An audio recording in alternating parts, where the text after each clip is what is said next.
Hey, what's going on, guys? Welcome to the Mustard Seed. I'm Andrew. I'm Ryan. Join us on our journey.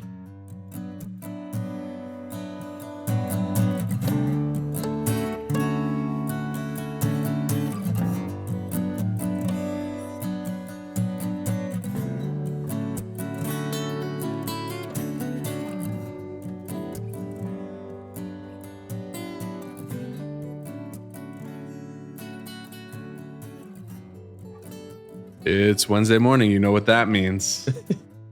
We are back in it. Excited to be back together.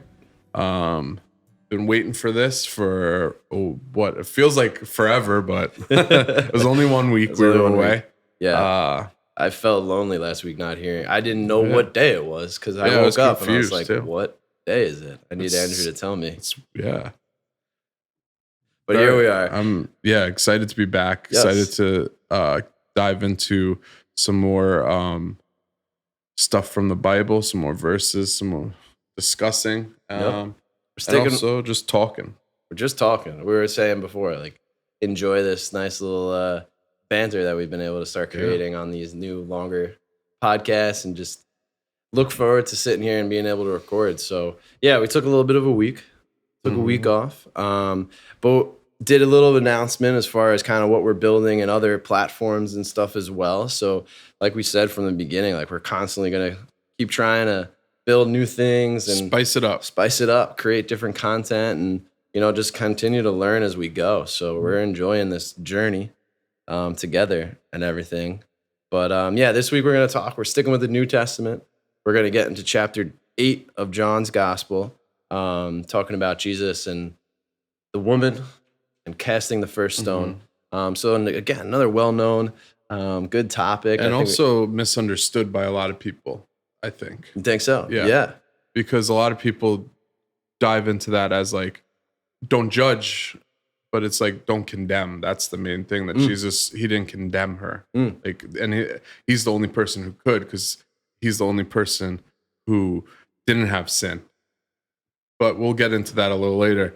I got some silly stuff to talk about. Oh, dude, yeah, I was curious if you did. So I saw some things. This is what happens when we have a week off. You get prepared. I got a bunch of them. I got a file cabinet full of of little things to talk about. But go ahead. There was one thing I thought that was interesting. It was like, family food. A lot of people, different families eat. You ever go to your friend's house and you're like, what are we eating? Sure. Like, Chinese tacos or something like that. Yeah. Just some people like have different family like things that they do. Or what is something like you eat that is other people might think is gross? Like, I have two things. I love cold gravy, and I love dipping bread in it and eating it. And Jessica thinks that's disgusting. Okay. And I also love to put macaroni and cheese on my hot dog.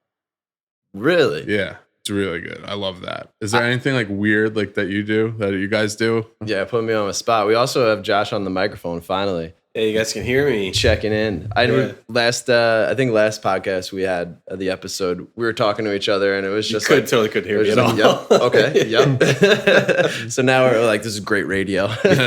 So now we've got a microphone on the producer side, which is awesome. So you're putting us on the spot here, Drew. I don't know. Did anything pop into your head, Josh? I gotta think. Man. Mac and cheese on a hot dog does sound good. Yeah, growing up, my family would do like mac and cheese and then cut up a hot dog in it. Oh, there you go. So that's like a little reverse. Yeah. My mom used to make beans and put hot dogs in it, Franken beans. That's a pretty normal thing, right? That's pretty normal. That's not crazy. There's like, I always thought like, I mean, a lot of people do it. I always thought the English muffin pizzas were weird. But like, I used to grow up eating those a lot. Yeah, my mom makes those a lot. That was kind of a... What, I don't think this is too crazy. You put cream cheese and jelly on sandwiches? Or butter and jelly?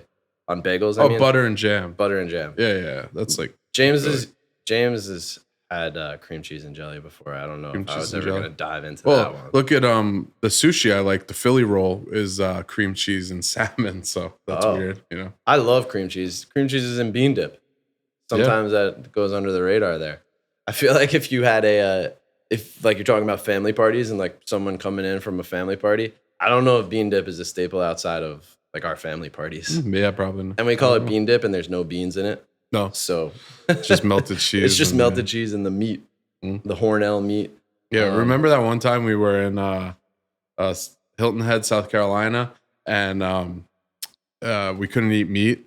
Yeah, and we wanted bean dip really bad, and we just waited until 12 o'clock. We just all waited up until waited 12 until o'clock midnight to have bean dip.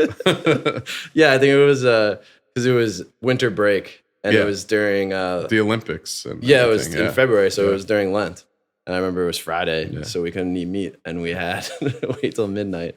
And we went to that really cool church that was huge. Yes, I think about that sometimes. I forget the name of that church, but I just always remember how big it was. Yes, it was like almost like an amphitheater, and that was the first time I've ever been to a church that had people sitting all around the altar. Pretty wild. I gotta think about this food thing. We can come back to it if you can think about it a little bit. And another thing I saw that I thought was interesting, that at first I was like, no, this can't be true. It says, like, I read this thing, like, if you look around the room and you look at things, like, you know how it would feel on your tongue. Like, I saw that. What? I mean, I guess so. Think about it. If you think about it. Because you're touching this. Yes. At first, I thought it was like, oh, is it installed in you as a toddler? Like, because you're just putting everything in your mouth. But I told James this on Saturday, and he was telling me that it's from like you touching it and you know how it feels. So like your tongue just like figures it out.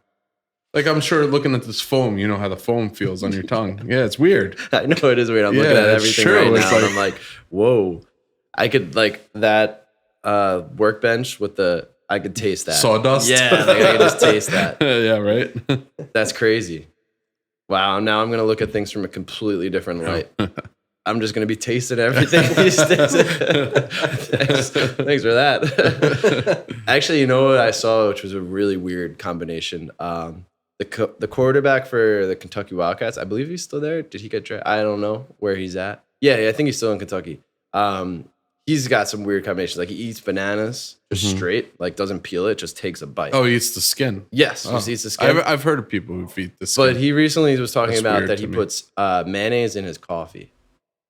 His coffee. That's weird. I'm off I gave up. I'm trying to do a health cleanse thing, so I gave up coffee for like trust me, I'll be back on as soon as the new baby's here.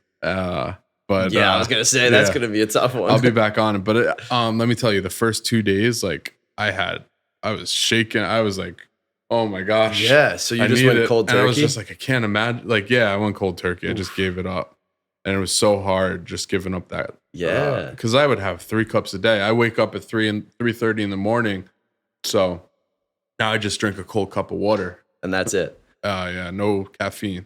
Wow. I've been trying to like consciously not depend on caffeine, but I realize that I lean on it a lot. When I get to certain moods, it's just like I need. I find myself more awake. I was like falling more asleep with the caffeine, and then until you needed another kick. That's interesting. So. That's pretty good. Ronnie told me that the other day. She said the first thing you should do when you wake up is drink water because it wakes you up. Yeah, a lot of people. That's why I started doing that. Yeah. I actually didn't have coffee today until 11 o'clock, and I was up at 7 a.m., so that's pretty good. I mean, how long has it been? Did you say it was? It's been 12 days. 12 days. 12 days, no coffee. What's the health cleanse? I'm curious about this because it's just I'm just eating right. Yeah. I think I took off a total of like 20 pounds already. Wow. So that's awesome. A lot more to go, but just trying to get healthy and get that energy back. Of course. That's a great thing. I would love to do those things together. Like, I've been consciously trying to always stay because I realize now how hard it is to get into the gym and like do those like workout things. So like, I still pay the gym. They're still getting my money, but I haven't been there. So it's all about what you eat. That's like half the battle, you know? And when you can't get there, it's like that part of it will keep you going. Yeah. So we're going to have some check-ins, see how long you can do. I don't know if I can go 12 days without caffeine. I'm hoping. I also like cut out like sodas and all that. So that's great. And not even Gatorades and just water. That's all I've been having. That is a huge piece. Yeah. Sugar, I hate drinking my calories. I always stick to water if it's a Gatorade, it's a 0. Like that's really important. So. It's tough though. It is hard, but because I love ginger ales, like that would be one of my favorite things to have. Yeah, I always order that with dinner or whatever. But luckily I like water a lot, so love water. Yeah. No, I do think that can be like a huge change. Just cutting out those calories. So that's awesome. Cool. We're gonna keep. I'm gonna start trying to revisit where I'm at. Exodus always did a little like regroup of like, okay, what am I eating? Where am I at? Yeah, well, same with me too. Because I was doing noon for a while, and the peak I lost like 23 pounds or something. Wow. But I gained some of it back. So maybe let's commit. Let's do it. Make it happen. The mustard seed diet. Only eat mustard seeds. That's it from now on. Mustard and water. Buy our supplement now. We'll start selling it. I wonder what that would taste like. Crushed mustard seed. Yeah, right. And water. That's like there's one of your weird foods you could have. That's it. There we go. We figured it out. I love that. All right, cool. I'm gonna start to put a cleanse together as well. I got to start figuring out. Oh, you know what was a big thing for me? Because I went through a big transition after college. If you look at Emily's wedding, I was 250. So I lost 50 pounds. Yeah, but you were muscle though. No, I was a squishy marshmallow. But the biggest thing that I did was, because it was also the nature of work, I cut out heavy lunches. I used to eat like big lunches. Because like, just from work, you know, everyone orders in or you're going out with like a customer or something. And it was like, I didn't realize how much I was eating in the middle of the day and then I'm still having a big dinner. So that was a big, I got to get back on that. Yeah. Maybe that could be helpful. Cool. One thing I wanted to talk about a little bit today is like, I had a friend who went to the Holy Lands and she told me a lot of interesting facts. She told me about, like she visited where Jesus did his first miracle. All those places are turned into chapels now. Yeah. And it's like run by the brothers, the monks. Yeah, I don't know. Josh might know better than I do. It's run, I'm not sure. What are the Francis? Yeah, run by them.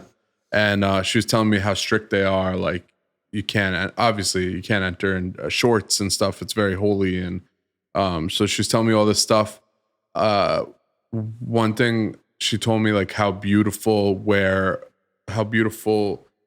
Peter lived was, how it got turned into his home is a chapel now, and then it's like the floor you can see through and it's like crystallized. Really? She said that was a very beautiful spot. She went to the tomb of Jesus. She put some rocks in her pocket. And she was telling me too, two things, like Judas, it was very interesting. Where he hung himself is like condemned in like a pit now. Wow. So like it makes sense. Sure. Never really thought about that. Never heard about that. It was very interesting to hear that part. How even like the Jewish people stay away from that area. Wow. And then she told me the absolute beautiful place was where Jesus asked Peter 3 times if he loves him. She went to that little spot. Yeah. She said it was beautiful. Oh. And what else did she tell me? Oh, the dead sea. Yes. Smells. Apparently, like that's where all your sins go. She said it was horrible. Like they had to get rid of their clothes. Really? It smells that bad? Because it's all our sins just going there, apparently. But very interesting. Like I would love to make a trip. Yeah, there I would love to too. That it's cool to hear about that. It's cool to put an image to just like the things you read about. Like I couldn't imagine being able to see it all. Just like she said she was like touching everything just to be like just in hopes of like touching where Jesus touched. That's such a cool thing. And she probably did. She probably had her hand exactly where he had it or something like that. Yeah, like, and I've seen a lot of pictures now. Just through Twitter, you see more of it. I went on Formed actually because I was been really interested, and they have some video series on like tours of the Holy Land and all of that. It's some really like just scenic views and just some beautiful, especially from the Mount of Olives, and you look over to Jerusalem and you can see like the temple. That's where she was telling me it looks like the Christmas card.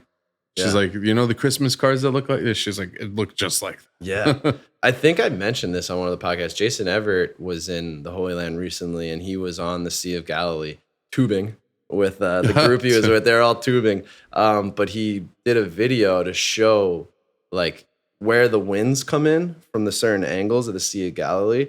and how there's a building there that there's watermarks, like something crazy, like 20 something stories high of where the water can reach when the seas are really like ripping. That's crazy. So to think about the story we did with when Jesus calmed the storm, or when he walked out, they thought they saw a ghost. I think I mentioned that actually on this podcast, but it's so cool to like to visualize, to see it with your own eyes. Yeah. One day I hope I'm blessed to go there. That'd be awesome. How about this? We get 10,000 followers on Spotify. We'll plan on. We'll make a trip. Yeah, we can do some content now. We said it here. We'll put it down. Even though she was telling me they don't let you like film or pictures or anything. Of course, yeah. I think there's a lot to it, right? But yeah, man, that would be some trip. We'll put a counter down whenever we get to 10,000. Oh yeah, we're doing it. I'm in. And I can announce our baby's name. We picked the name. We picked the name Elijah, which is a very familiar name. Oh, nice. Yeah, that's great. Yeah, how about that? That's awesome. Yeah. So there we go. Yeah. There's a story behind it, correct? Mm-hmm. And that it means like I forgot. Yeah. We'll cut that so Jess doesn't know. Yeah. I know, I was going to help you, but I forgot to. Yeah. Dang it, guys. It's something like, "You are my God." Yes. Yeah. I believe it is. Yes. All right, that rings a bell. That rings a bell. It means like, "You are my God." And I like how that, I want that to run, but we'll let it go. Go ahead. We picked the name because of the faith we have in God and what we went through with the miscarriages, and this is our rainbow baby, and just believing in God. That is part of like the name of Elijah. So of course, a lot of people are going to call me Eli, but yeah, hey, Eli's a great name. Yeah, I love that. Yeah. We'll have 2 E's in the family. Yeah. Elliot's an E, so there you go. I think that's such a cool name. E's. Yeah, I love the name. We were just throwing names out there. I threw that one out, and then at first I didn't think she liked it. We actually had the name Leo for a while. Actually, we had the name Jet for one day, Jett. And we're like, we're gonna name our kid Jet, and then we're like, oh, what if he's slow? And then kids would make fun of him. But yeah, we went with Elijah, and I think that's excited. Awesome. And we've been, even Logan says Elijah all the time. Cool. Like I brought down the bassinet, and he's like, "That's Elijah's bed." That's awesome. That's a cute name. That's gonna be the interesting reaction of like how he's gonna be with another kid in the house. Of course, giving up. He doesn't like me talking to Jess, so I can't imagine him being okay with like a baby being. Yeah, it's gonna be a learning curve. But of course, how did you guys do with like picking baby names? Was it hard for you to like find a name with your lady? Not with Logan. Like when we were, we had that since we were 17. We decided like Logan. Yeah, we both like the name. And we have a girl's name if we ever have one, if we decide to. But this one was harder. We didn't have a second boy's name. Yeah. So we struggled with the boy's name. We had a girl's name forever. Boys, we had like a list of tons of different names that everything kept changing. It wasn't until we were on the way to the hospital. Yeah, it was like a week before that we were like, hey, I think Elliot sounds good. But then on the way to the hospital, we were like, okay, this is it. Like we're in. So yeah, it was like that too with us. It was hard for us to come up with boys' names. But it was one of those things where like she would have a suggestion and I'd be like, no, that's awful. Right? And then I would have a suggestion and be like, no, that's awful. I feel like maybe it's because we have friends that are guys. Like, I was gonna go Leonardo after the Ninja Turtle, but then I think Elijah's better after like the prophet and just like what it means, the meaning of Elijah's name. Leo was in our rotation for a little bit too, actually. We thought about that name. Yeah, names are hard because I always, as soon as I hear a name, I associate it with someone I know. Yeah, that's a problem. So that was the hardest thing. When Brendan was born, we were in those conversations. I wanted Brendan to be Patrick Ryan because James, well, my name is Ryan James, and then James is James Patrick. So I was like, all right, if we name him Patrick Ryan, we'll have a full circle of boy names, you know. But my vote didn't count. And my best friend in high school, like Brendan, my best friend. So I was like, I can't. I already know Brendan, but now it's little Brendan and big Brendan, but it's big Brendan. Now he's big Brendan now. I should say that. I got to ask him. Actually, yeah, he's not. What? Uh-oh. We're going to have to. Does he still have long hair? I'm going to cut his ponytail. No, he cut his hair. Yeah, he has to for a lawyer. Exactly. So more official now. But let's jump into it a little bit. I think we have like different opinions on it. I don't know if you want to read it. Sure. It's not that long. Yeah, I got it. And then we can kind of like go about like what we think of it. Of course. I think that's a good idea. I don't know how well my reading voice is, but yeah, I'll do it. So this is from the Gospel of John. Mm-hmm. So I'll just kind of summarize it because I don't want to give like a full like word for word like reading. Sometimes it's, I don't know. Sometimes I feel like story time. Well, that's the thing with this one. You have to. I'll call out the important pieces of it. At what what point did like there's different interpretations. It's well known, like don't throw stones, like Jesus said, don't throw like glass houses. They turned it to that, and there's all this, but it's like one of the important things is like, what was he was ignoring them, and he was just writing in the sand, and then he stood up and said what he said. So it's like, at what point, like, where do you go with like the interpretation of like, did he run when he was writing something, or he ran like pretty much right after he said like throw you without sin. But sure. So I'll go through it then. So this is Gospel of John, chapter 8. So this is when Jesus went to the Mount of Olives, he's saying. So early in the morning, he's at the temple, and people came and sat down, and he began to teach them. So the scribes and the Pharisees then came to him, and they brought a woman who had been caught in adultery, and made her stand before them. And interesting thing too, right? Right there, she was caught. And with the law, then you are the witness to the crime. You can stone her. Yes. But if you falsely accuse them, or it's found out later on that they were innocent, then they get stoned. Correct. So why didn't they throw the stone? Why did they bring him to Jesus? They were trying to set Jesus up. So, I mean, it says she was caught in adultery, but like part of me is like, was she? That's my thought of reading it. I read it multiple times, like just trying to figure it out. I discussed with my wife to get different things. Yeah. I don't know. I was just like really trying to figure this one out. Of course. Hey, that's good. I love breaking it down and trying to find different angles. In this, they were really trying to, the whole thing that these guys were doing, they wanted Jesus to cast judgment, right? Oh, they were testing. Yeah, they wanted him. So then what if he did? And then they were like, well, she didn't do adultery. And then, the story would have changed. But right away, he ignored them, went down, started writing in front of her. Of course. Yeah. No, that's a good point. That's all in Deuteronomy, I believe, is the list of the laws, right? Deuteronomy, am I on the right track here? So yeah, that's where it has a lot. Some of those rules and those laws are interesting. So that's cool that you referenced that. So they explained, like you said, now in the law of Moses, condemned us to stone such woman. Now what do you say? Now Moses. Yeah, because at that point he was writing in the sand, and then they yelled this at him. So Moses' law. So they're testing him. They're trying to understand, or they're trying to put Jesus in a corner. That's kind of a constant theme for the scribes and the Pharisees, because they want ultimately to bring Jesus to death. So this was one of those parts, right? Or they're testing him. So and they're like, "What say thou?" What say you? Yeah, I can't speak like. I'd rather put him in a Brooklyn accent. But so Jesus bent down, and he wrote in the sand.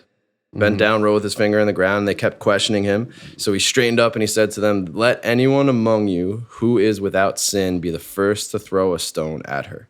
And then he went back down and started drawing, writing in the sand again.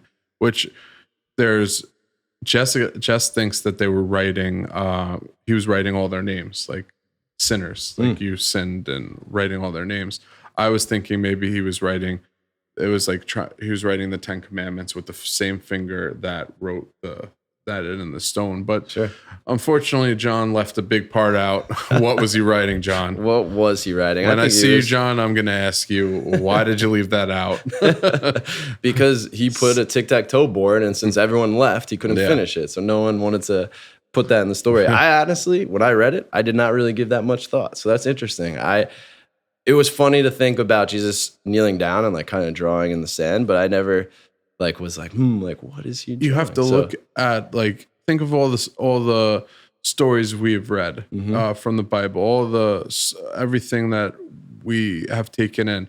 He always is. Someone says something to him, he's either acknowledging them or telling them a parable, or something like that. With them, he just like ignored them, was writing something in the sand, came up, said what he had to say, and then they all like left. Yeah, he was very direct in this. And like the only person who could have thrown a stone or cast judgment without sin is him. It's Jesus, of course. Imagine he's like picked up the first stone and he just chucked it. That would have been. But yeah, that's what it was very interesting. And he like at the end like tells her to I want word for word of what he. Yeah, so he bent down and they kept questioning, and then he said what he said, and then once again he bent back down, and they all went away one by one. So he straightened up and he said, "Woman, where are they? Has no one condemned you?" She said, "No one." And he said, "Neither do I condemn you. Go your way. From now on, do not sin again." Yeah, do not sin again. Yep. So he didn't like admit that he just doesn't condemn her. He never acknowledges really the sin that they're throwing at his feet. And the main thing that I think that they were trying to catch him. Yeah. But it's not specified that way. They're saying she was caught in the act. So I can't, say that. Imagine being caught in the act. Yeah. That's something that's. And also, where's the man? He's supposed to be judged too. So why is only the woman being brought to Jesus? Yeah, that's interesting too. I do feel like that was identified in Deuteronomy as well, as far as like the that's adultery. Just a cultural thing. Yeah, so but the man does not have fault in that scenario. Right. That was yeah. There you go. It's on the woman. But the test is really where it's constant, where the Pharisees are kind of being like, hey, how can we prove Jesus is saying heresy, right? Like that this is contradicting to what we know as Jews living in that time with what Moses it was brought, and then you were yeah. pretty much like sentenced to death, like if they decided whoever was the high priestess or whatever, where they brought you, or the witness. But like I said, from what I did on the research, it's like if later on it was found out to be false, then you were stoned yourself. So like I feel like they were trying to really catch Jesus, set him up, because like if they caught her, why didn't anyone throw the stone? You supposedly caught her in the act. Yeah. Well, it was why didn't you throw the stone? Of course. So I mean, I think it was because of how Jesus really turned it on them and was very direct, like you said before, with usually he's talking in parables or kind of explaining things in stories and whatnot. But this was very, let's read it again. Let anyone among you who is without sin be the first to throw a stone at her. So yeah, that's like, how can you throw a stone at that point, right? Even the Pharisees who are really trying to get Jesus, to do something wrong, they have to acknowledge in that moment, like, wait, like I am a sinner as well. Maybe not to that degree, right? Because this was something that in that time, adultery is very. And also, like, it's a very like a lot of people know this story, definitely. But it's misinterpreted. Like they think that it means like don't judge anyone, but it means like Jesus didn't condemn her. Like he never acknowledged it, but like that's what one argument a lot of people do with like say even just like abortion, like they're like, oh, you're not supposed to judge us, like you're not supposed to throw a stone. No, we're not supposed to like condemn you. Like it's not our we can't condemn you, but like we can go against like our, like if we disagree, you can do that. Like we're not like sentencing you to a death sentence on that. Like a lot of people misconstrue that. I think that was a cool point bringing that up too, because that reminded me, as reading this again, that reminded me a lot about just how to handle kind of hot button issues today and how to handle just being a Catholic and feeling questioned about different things, and the idea of how we need to approach things in humility. I think that's kind of a reminder as well. Like, he's talking about not condemning and bringing up even just having conversations with people. I saw a thread on Twitter actually this past weekend. It was from a woman who is a pro-life counselor, and deals with, a lot of people who are, contemplating abortion, or people that are coming from a pro-choice sense and kind of questioning things. And her main point in saying, how to handle those conversations, she didn't give you like, hey, this is what you say. It was take care and go about it in ways of humility.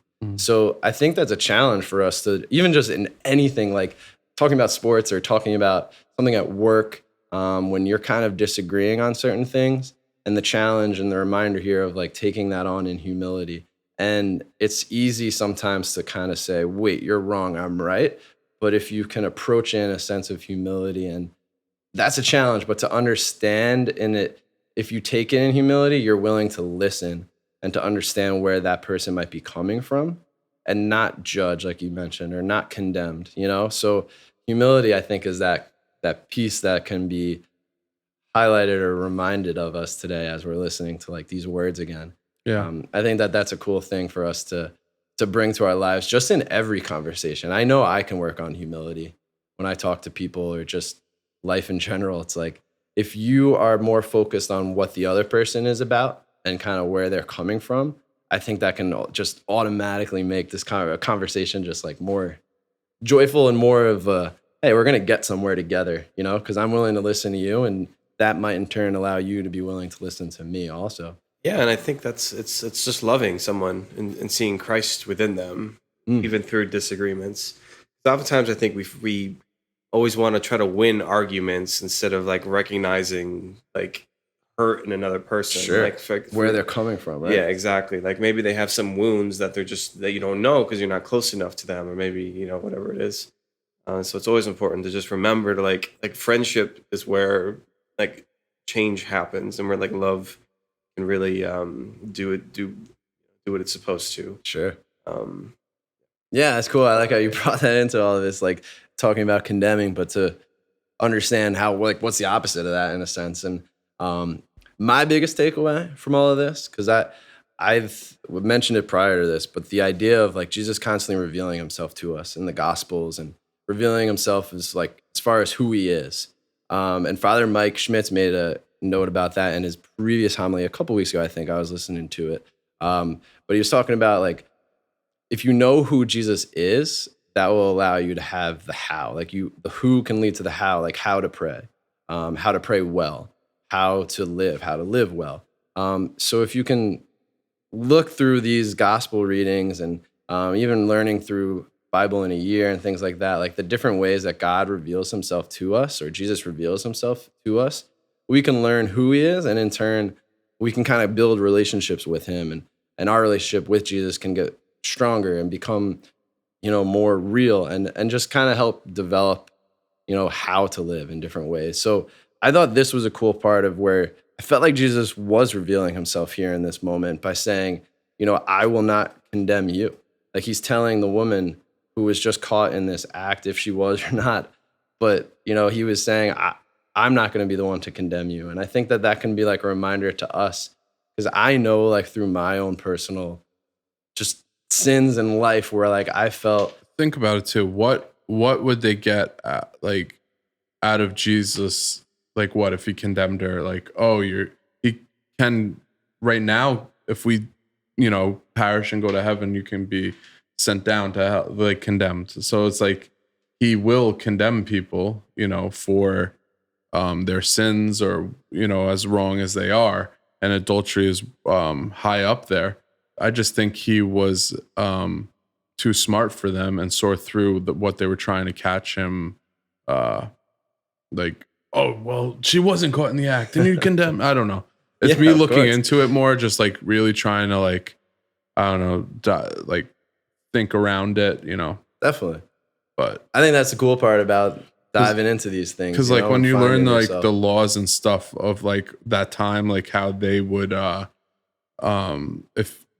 I said, if you wrongly accuse them and after they were stoned, and then later on, then you could be stoned for that. So like that's, I think, what their MO was, but like we'll never know because like it wasn't written. John decided not to tell us what Jesus was doing down there in the sand. Yeah, and well, that's what I think really kind of triggered the Pharisees just because Jesus was so radical in what he was teaching them. Yeah, he was just ignoring them. He was like legit just ignoring them. Got up, looked at them, said the famous line. And like for almost my whole life, that's the only thing I took out of that. And now like that I'm more involved in like reading the Bible and like going through it, dissecting it, and just like looking at it like that way, like made me think more like of what they were like, what their MO was. Sure. Yeah. I mean, the Pharisees, it's interesting to look at that from that sense, right? To understand, what they were doing. And yeah, again, like it's Jesus's radical way of living that has caused their reactions that way. And yeah, I love to be able to try to myself, like as I read these things, I constantly have been recently trying to understand more and more like who Jesus is, to be able to let that shape like my relationship with him. But I just saw from this sense of like Jesus kind of reminding us that, like you mentioned it in podcasts like early on, and it didn't hit me as much as it did recently, but you said the line of like Satan knows you for your sins and Jesus knows you by your name. Yeah. And I thought that was so cool because it hit me a little different recently in the sense of like, I realized that there are times where I might have felt distant or afraid of my relationship or going further in my relationship with God because of my sins, because of the things that I have done wrong. And I realized like Jesus is reminding us again here. He's like, I'm not here. Like I am a loving father. Yeah. Like I want you to come back call you to out me. on your sin. Yeah. I'm not going to condemn you. Like your sins can be forgiven, and that's where, I mean, the beautiful gift of reconciliation can allow us to really have that breakthrough of giving our sins to God and allowing him to say, like we hear it in reconciliation, go out and sin no more. Like it's there for us. And Jesus is reminding us, like, you can lay your sins down and allow me to love you so fully and to know you by name, and this just reminded me of that a little bit more as we were kind of reading through it again the second time. I was like, yeah, like this is who our God is. This is who Jesus is. He is a loving Father who's not judging or not condemning, but rather pulling you up and healing you, even in your lowest of lows. Like this woman was caught in the act of adultery, like caught in the act. That's the lowest of lows. And he says, I don't condemn you. Like go and sin no more. Like, that's just so, I think, powerful and cool. And I think that's divine mercy, right? It's divine mercy. I know Father Rob recently, maybe a couple months ago, he did this homily talking about like those moments, like that's divine mercy, like those awful experiences where you get caught in the act, where you're doing something, you have to like confess and you have to open up and you whatever it is, like in those moments, like that's divine mercy. That's when you're vulnerable, you're down, you're in it, and you're willing to receive that forgiveness. Yeah, to ask for that forgiveness and then to receive it. And it's not easy to just like go in and say, because I can think about just sins that weigh me down that have taken me so long, and even moments where I still like hesitate to bring that to God. But that divine mercy, like that's what is there for us. Like Jesus is reminding one us. thing is so like you just have to acknowledge it. He already knows what you did. So Sure. it's like that's our own weight on us. Like don't hold back. We think we're hiding something. He's up there looking at you like, yeah, I know what you did. Of course. But and there's just that freeing feeling though when you can finally like allow yourself to give it to God. It's not like I still can think about times. There's probably always one thing you always forget to say. So then it's like of course. I actually like throw that into my confessions. Just in case I forgot anything. Exactly. But I forgot. But yeah, you ever have one of those moments where like you felt God's presence like with you? Yes. Like I know like you told us that one story a couple weeks ago. So recently, like on Friday, I felt God's presence. Like everything's good with my son, but we had a little scary. He had to go to the hospital, and we thought he had to get surgery. And I really didn't want him to get surgery. I was like, I didn't want to look forward to the recovery time. I was just scared what it would do to him, change him. So I was just praying. And after one of the tests, I like said to God, I was praying and I said, I will lay my son at your feet and I follow you and I try to preach your word and I do everything for you. Please heal my son. I have all the faith in the world. And like, that's what I was just saying. And like, I just felt like that moment at like 3:30 in the morning, I just felt like a calming feel over us. Like everything was going to be okay. And then it turned out to be fine. So that's how God speaks to you, man. It's like, it's that peace that surpasses understanding. Like that's it. Yeah. When you know, it's so clear, right? Like you felt it. Like it was clear in that moment. And that's cool. I like that line that you put in your prayer of like giving your son to God. Like, cause that was something that Jeff Cavins talked about, like as a father of like truly giving your kids to God and understanding like they're gifts from God. And like what does it mean to live in a way where you're loving them like God loves them? And it's like that where you're saying, this is yours, you know? And there's like, I had to, feel that and realize that like, there's so many times like people will be like, oh, please, Lord, I promise I won't, little barter system. Make a trade. I'll that's the thing. I make a trade. People always do that. People do that. And it's like crazy. That's why I didn't go if pro in the something majors. happens, they're like, oh, it's because I gave up beer or coffee or something. So God gave me this. Like people do that. I'm guilty of it in the past. Like, please, God, if you do this, I will give up this. I promise I'll never do this again. And then, of course, that is in a way, an empty prayer. So, of course, you're going to wind up doing it again. But just there's a difference in the prayers, feeling it and like, Yeah. I've been working on that a little bit more lately of like learning like how am I praying? Like what are my prayers and how am I praying?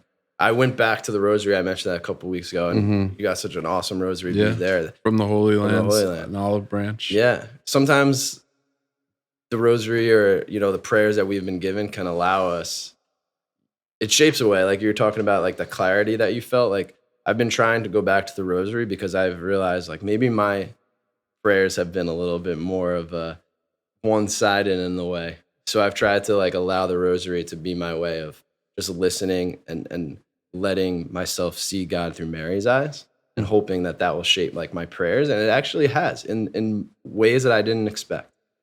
So it's cool to dive into different things like that and to understand just the beauty of our faith, man. Like this is so cool to be able to talk about this passage and like to see it in different ways, to get reminded of other things and to let it kind of come full circle and just to constantly always be reminded of who Jesus is and how he loves. And I think ultimately for us as just Christians, as Catholics in our lives, the more we can kind of learn and discover about Jesus, I see how that can help our lives go like further and how we can live further. So I love that we're talking about this more and more. So, yeah, man. Yeah. So what do we got going on this week? I'm traveling this week for the first time in a long time. And where are you going? I'm going up to Massachusetts. Wow. Actually, you know what? That reminds me because we didn't mention it earlier on, but I did have a song that I've been vibing to. Tyler Hubbard. Josh just came back from Nashville, so this is a little fitting as well. But Tyler Hubbard from Florida Georgia Line has a song called Way Home. And it was fitting for me this week because of like just being on the road again. And I was like, it's cool like when you hear different popular musicians kind of leaning into their Christian ways, which is kind of neat.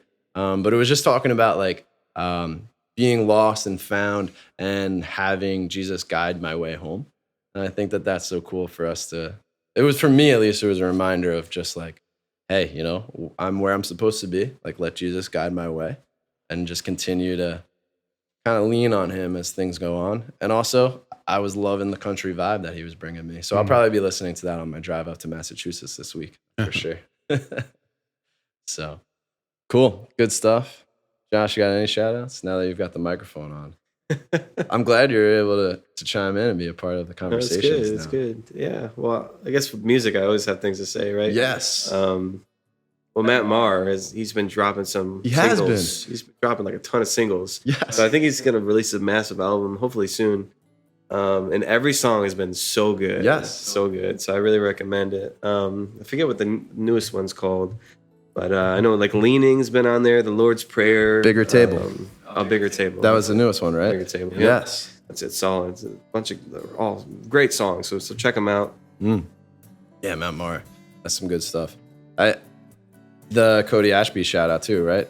Corey Asbury. Corey Asbury, sorry. Asbury. Cody Yeah. Ashby. Man, dude, like we've I guess it's when the microphones turn on and you just can't really think about names as well. That's good. Yeah, he was at Nashville. It was his first appearance at the Grand Ole Opry. So we went down and saw him. He had Reckless Love and then a song that he hasn't released yet.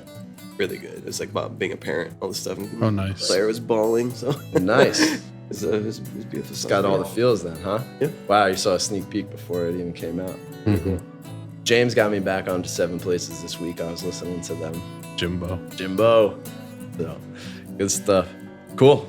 Well, I will get Ryan to watch Lord of the Rings, people. maybe that's something we'll do as a reactionary piece. Maybe when the days get a little shorter, the nights are a little longer. But Enjoying the summer vibes right now. yeah, we appreciate all of you. Yes. Please like, comment, and subscribe. Share the video with someone. Get someone to subscribe. Help us out. Yes. Hey, follow us everywhere. Links are below. Thanks for spending morning, evening, whatever you're spending with us. Just remember it's Wednesday. It's Wednesday. You know what that means. Yeah. Thanks for watching. Thanks. Peace.